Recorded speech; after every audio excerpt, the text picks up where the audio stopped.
2023 제주사회복지연구센터 연구로 현장과 소통하다라는 주제로 이야기를 나눠보도록 하겠습니다.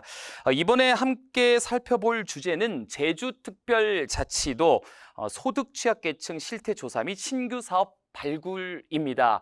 연구자이신 제주연구원 제주사회복지연구센터 김은영 박사님과 함께 이야기를 나눠보도록 하겠습니다. 안녕하세요. 안녕하십니까. 네, 패널로 제주특별자치도 사회복지협의회 김성건 사무처장님 나와주셨습니다. 반갑습니다.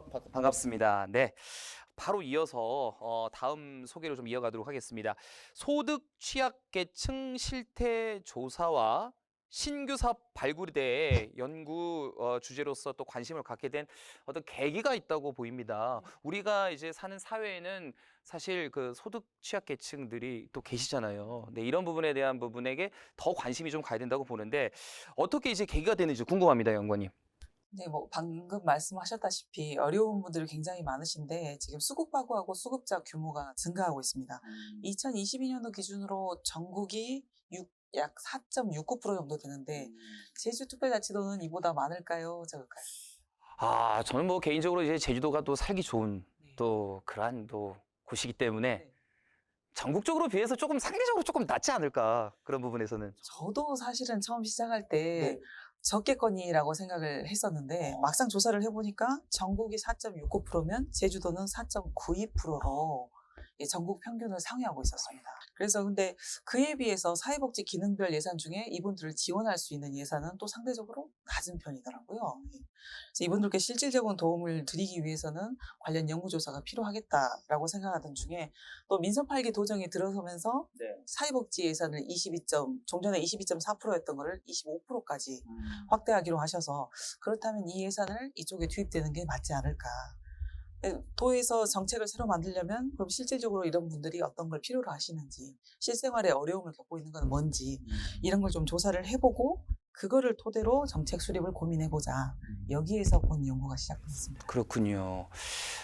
지금 전국보다 좀 약간 평균보다 상회하고 있는데 아니면 그 계층들이 있는데 저희들이 그 미처 그 발굴하지 못하고 확인되지 않은 부분들이 좀 있어서 그런가요? 그 부분까지 만약에 포함된다면 퍼센트가 더 올라갈 수도 있습니다. 그렇군요.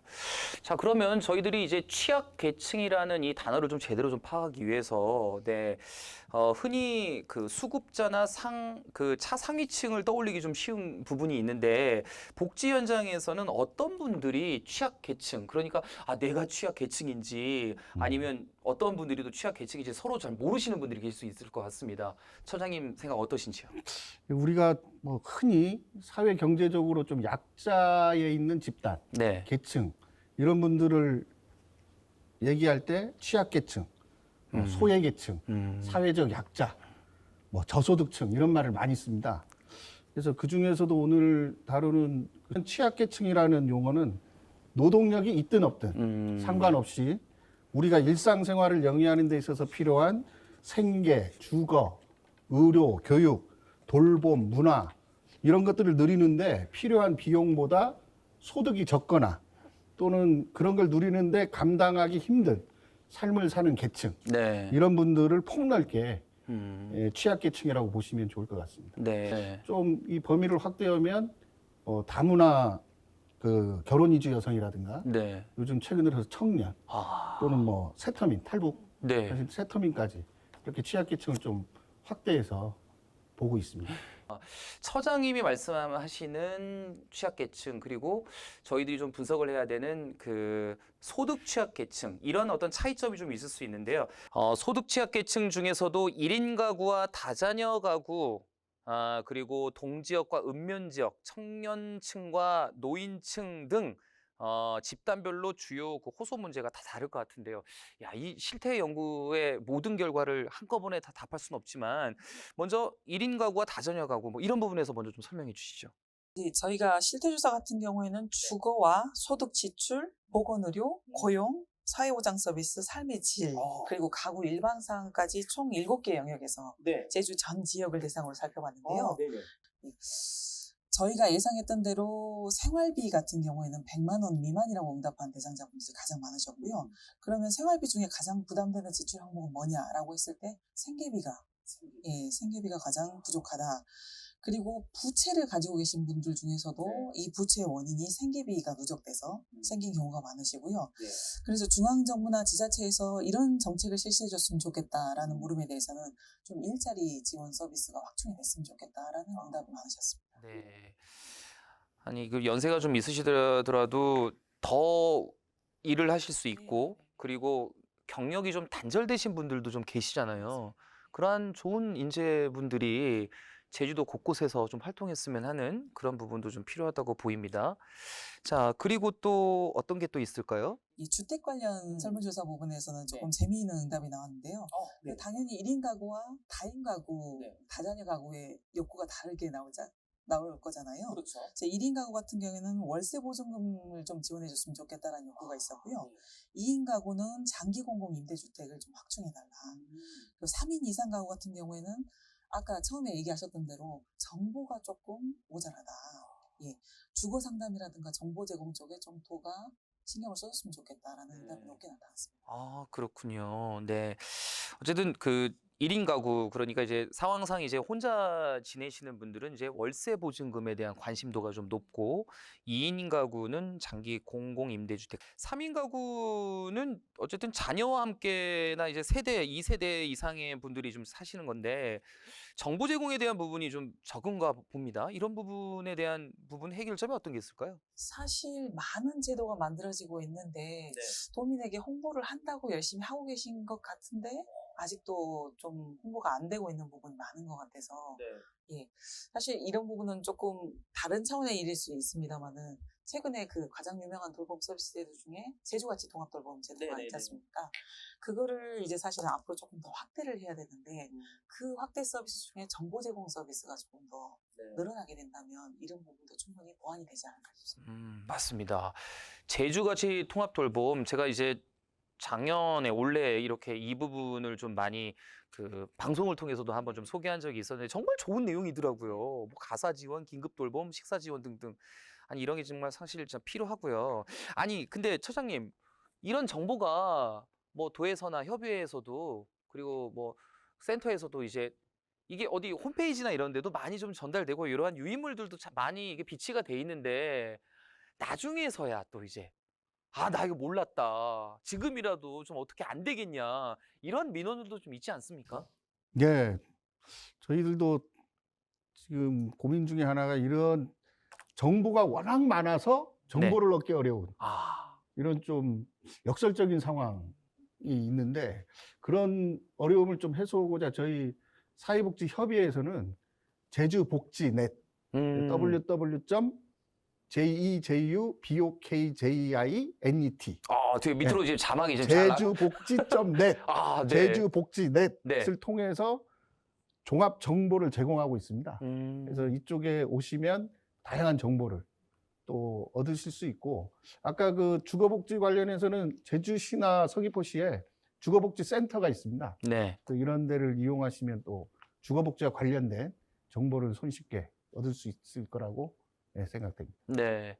아니, 사실 너무나 많은 정보들이 있기 때문에 어디서 무엇을 어떻게 이게 맞는지 저게 맞는지를 모르기 때문에 제주넷 그쪽으로 들어서 이제 네. 다양하게 본인이 네. 이제 희망하시는, 궁금해하시는 정보를 좀 받으실 수 있을 것 그리고 같습니다. 이 네. 제주가치 통합돌봄 이용 전화번호를 한 번만. 네. 1577-9110, 1577-9110 지금 밑으로 자막이 싹 깔리고 있죠. 이쪽으로 여러분들이 전화하시면 되겠습니다. 자, 이렇게 다양한 정보들을 많이 공유할 수 있는데 그래도 지금 여러 가지 영역 부분에서 지역에 대한 그 어떤 결과도 좀 다를 거라고 봐요. 읍면동, 그러니까 약간 제주시 쪽으로 좀 뭔가 좀 그 몰입돼 있는 그런 현상도 있잖아요. 그 동지역, 서지역 어떤 읍면 지역은 어떻습니까? 예, 조사 결과 제주시 읍면 지역 같은 경우에는 의료 인프라가 좀 확충됐으면 좋겠다라는 의견이 높게 나타났고요. 서귀포시 동지역 같은 경우에는 주거 개선을 좀 해줬으면 좋겠다라는 요구가 또 상당히 높게 나타났습니다. 아, 그렇군요. 실태 조사 내용에 주목할 부분이 좀 많이 있는 것 같습니다. 현장 이야기도 좀 궁금합니다. 물론 조사 과정에서 현장의 다양한 이야기들도 연구의 어떤 결과적인 부분에서도 도움이 될 거라고 보이는데요. 김성건 사무처장님 누구보다도 현장에 대해서 잘 알고 계시지 않습니까? 이 실태 조사, 현장에서는 어떻게 좀 느끼고 계신지도 궁금합니다. 일단 그 소득 취약계층 분들이 뭐 저희들한테도 와서 주로 얘기를 많이 하시는 부분이 일자리 문제입니다.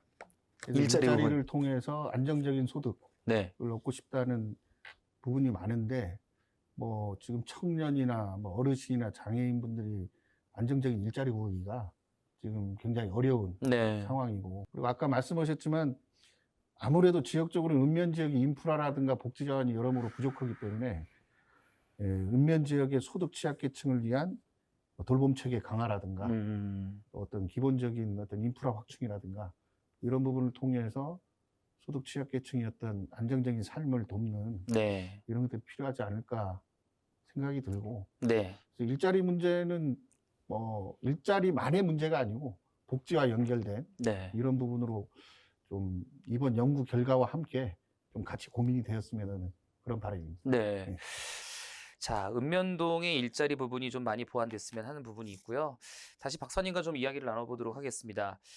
대표적인 취약 계층, 뭐 저도 기본적으로 뭐 이런 분들이 취약 계층이지라고 했던 게 바로 이제 노인, 그리고 연세가 있으신 어르신들, 그리고 이제 좀 몸이 좀 불편하신 또 장애인 분들을 좀 둘 수 있는데요.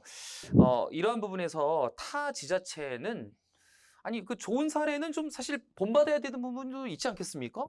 저는 사회보장 대상 비율이 유사한 지역. 네. 그러니까 사회보장 대상 비율이라고 하면 국민기초생활수급자라든가 기초연금, 장애인연금, 차상위, 한부모 가족 수급자 비율로 따져봤을 때 광주, 대전, 대구, 경남 이 4개 지역을 제주하고 비교해봤는데요. 네. 예.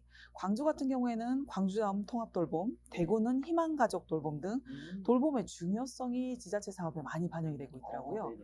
저 차장님, 제주는? 제주같이 통합돌봄. 네. 그렇죠. 번호가 아까 몇 번이었죠?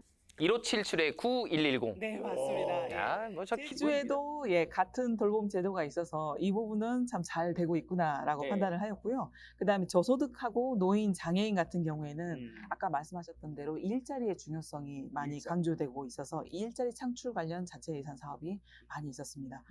특히 장애인 같은 경우에는 장애 유형별로 워낙 다양하다 보니까 유형에 따른 사업이 시행되는 관계로 다른 취약계층에 비해서 장애인 대상 사업이 많이 진행되고 있더라고요. 그렇군요. 네. 국민기초생활보장제도에서 탈락한 비수급 빈곤 가구에 대해서 지자체 차원에서 가능한 정책들이 또 많이 있어야 된다고 보입니다. 어떤 것들이 좀 필요할까요?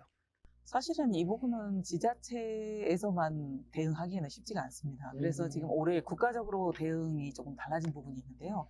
국민기초생활보장제도 같은 경우에 기존의 생계급여가 중위소득 30% 이하인 경우만 받을 수 있었는데 사장님 올해는 몇 프로로 바뀌었는지 아십니까? 32%? 예, 맞습니다. 예. 32%로 대상자가 훨씬 확대가 되었고요. 주거급여 같은 경우에도 기존에는 중위소득 45% 이하 대상자만 가능했는데 올해는 46%? 조금만 더 쓰십시오. 7%? 예, 그렇습니다. 47%로 확대돼서 지금 이런 부분에서 많은 차이가 생겨나고 있고요.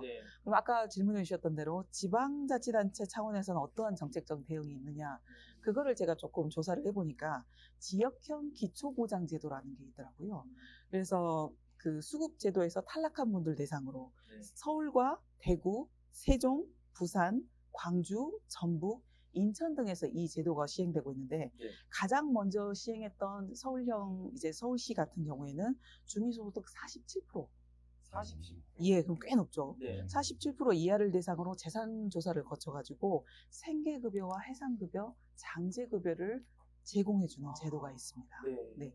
뭐 광주나 전북이나 인천은 중위소득 50%를 대상으로 하고 있어가지고 저희 제주 같은 경우도 제주형 기초보장제도를 도입을 한다면 이런 식으로 비수급 비공 가구에게 좀 큰 도움이 되지 않을까. 예, 그런 결과를 도출하였습니다.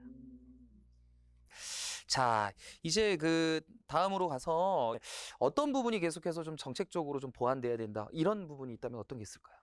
사실 연구 결과가 굉장히 많은 부분을 재현을 했는데 오늘 그걸 다 설명드리기에는 시간 관계상 너무나 많을 것 같고요. 그렇죠. 네. 딱 두 가지로 조금 방점을 찍고 싶은 부분이 있다면 조금 전에 설명드렸던 제주형 기초보장제도 하나 하고 두 번째는 서민금융복지지원센터 설립입니다. 네. 혹시 들어보신 적 있으신가요? 잘 못 들었습니다. 이게 사실은 경기도에서 가장 먼저 시작돼가지고 경기도 내에서는 전역으로 좀 퍼져 있는 기관인데요. 네. 빚으로 위험해진 도민에게 재무 상담과 금융 교육을 제공을 해주고 파산, 개인회생, 워크아웃 등 통해서 다시 일어날 수 있는 재기할 수 있는 기회를 제공해주는 기관이 생겼더라고요. 네. 근데 여기서 제가 가장 주목했던 부분이 주거라든가 일자리 등과 같은 지역 내에 있는 복지 서비스와 연계를 한다는 부분이었습니다. 제가 직접 경기도에 찾아가서 종사자분들하고 얘기도 나눠봤는데 네.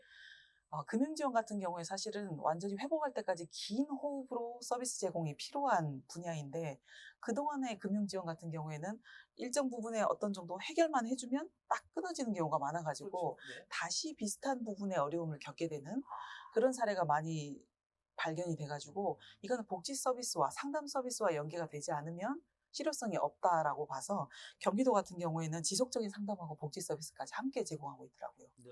그리고 또 굉장히 만족도가 높아서 제주 같은 경우에도 이런 서비스가 좀 제공이 된다면 수급자로 전락하기 전에 가구에 큰 도움이 되지 않을까 제가 판단을 드렸습니다. 자, 이러한 센터, 이런 어떤 기관이나 이러한 그 정책적 부분이 계속 지원이 돼야 된다라고 또 좋은 말씀 해주셨고요. 자, 아마 그 많은 분들이 지금 유튜브를 통해서 이러한 연구에 대한 관심도 있고, 아, 그런 게 있었어? 그런 정책이 있었어? 하시는 분들이 좀 많을 텐데요. 자, 오늘 정말 저희들이 한 10시간 토론을 해도 이야기를 나눠도 끊이지 않게 계속해서 나올 것 같은데, 자, 뭐 다양한 정보는 앞으로도 다른 채널에서도 계속해서 들을 수 있으니까요. 마지막으로 김은영 박사님, 김성건 차장님 한 말씀씩 부탁드리겠습니다. 먼저 박사님. 네, 사실은 제가 이 연구 과제랑 더불어서 조금 도민들께 알려드리고 싶은 부분이 있어서 사실 제주특별자치도 위기가구 신고 포상에 관한 조례라는 제도가 있습니다. 모르시는 분들이 많더라고요. 이 제도를 활용을 하시면 도민분들께서 지역사회에서 생활을 하시면서 우리 동네에 이 사람이 복지 이제 위기가구인데 공공기관으로부터 어떤 도움을 받는 게 없다. 이 사람이 이렇게 도와줬으면 좋겠다라는 얘기를 읍면동 주민센터에 가서 하시면 감사합니다 하고 포상금을 주는 제도가 있습니다. 신고라고 말씀드리기는 좀 그렇지만 그래서 그분이 어떤 복지제도와 연결이 되면 한 사람당 5만 원 그리고 1년 동안 한 사람이 신고 알려주는 거에 대해서 총 30만 원까지 도에서 제공해줄 수 있는 제도가 있기 때문에 이런 부분을 좀 활용을 하시면 지역사회 이제 복지사각지대가 좀 줄어들지 않을까 생각하고 있습니다. 네. 와, 아니 그 신고라기보다는 말씀처럼 정말 이러한 혜택에 손길이 좀 닿아야 되는데 그러한 분들을 좀 이렇게 연결해주는, 소개해주는, 연결을 가교화해주는 그러한 역할이 정말 진짜 중요한 것 같아요. 네. 오늘 좋은 말씀 끝까지 또 이렇게 해주셨는데요. 박사님 너무 감사드리고요. 자, 처장님께서도 기대됩니다. 처장님 과연 어떤 말씀을 또 해주실지. 너무 부담 주시네요. 우리 사회복지의 중요한 기능 중에 하나가 예방입니다. 예방. 어떤 문제가 생기기 전에 예방해야 되는 역할도 있는데 오늘 박사님 연구해 주신 그 결과에 따라서 제주형 기초보장제도라든가 서민금융복지지원센터 굉장히 좋은 정책 제안이신 것 같습니다. 네. 이런 내용들이 도정 정책이 좀 반영돼서 우리 많은 분들이 좀 취약계층으로까지 안 떨어지도록 네. 그렇게 예방하는 그런 정책이 좀 하루빨리 구체적으로 실현됐으면 하는 바람입니다. 네. 그 바람이 꼭 이루어지길 바라겠습니다. 제주연구원 제주사회복지연구센터 성과 공유의 두 번째 시간, 제주특별자치도 소득 취약계층 실태조사 및 신규 사업 발굴에 대해서 두 분과 이야기를 나눠봤습니다. 함께해 주신 제주연구원 제주사회복지연구센터 김은영 박사님, 그리고 패널로 또 나와주신 제주특별자치도 사회복지협의회 김성건 사무처장님 감사합니다. 오늘 준비한 시간은 여기서 마치도록 하겠고요. 함께 인사를 드리도록 하겠습니다. 2023 제주사회복지연구센터 연구로 현장과 소통하다 여기서 마치겠습니다. 여러분 감사합니다.